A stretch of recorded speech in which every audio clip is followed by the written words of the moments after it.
دلت را خانه ما کن، مصفا کردنش با من به ما درد دل افشا کن، مداوا کردنش با من. اگر گم کرده ای دل کلید استجابت را، بیا یک لحظه با ما باش، پیدا کردنش با من.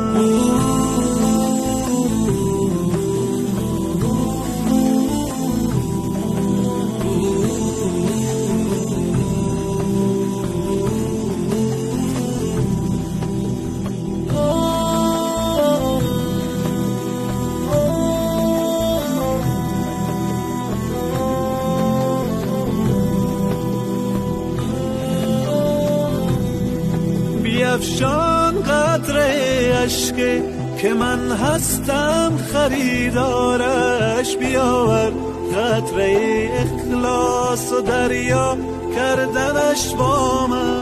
به من گو حاجت خود را اجابت می کنم، آنی طلب کن آنچه می خواهی مهیا کردنش با من. بیا قبل از وقوع مرگ روشن کن حسابت را، بیاور نیک و بد را جمع منها کردنش با من. چو خوردی روزی امروز ما را شکر نعمت کن، غم فردا مخور هرگز که فردا خوردنت با من.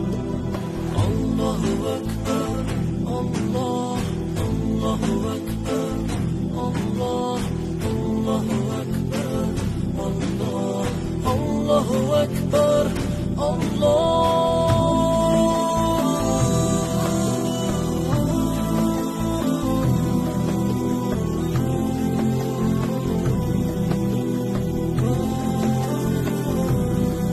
به قرآن آیه رحمت فراوان است ای انسان، بخوان این آیه را تفسیر و معنا کردنش با من. اگر عمری گناه کردی مشو نومی تو از رحمت، تو توبه نامه را بنویس و امضا کردنش با من.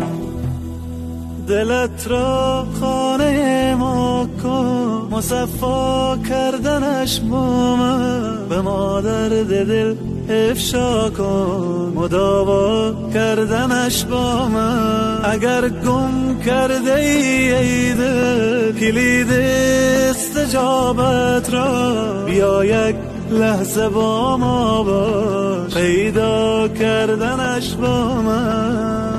الله اکبر الله اکبر الله اکبر الله اکبر الله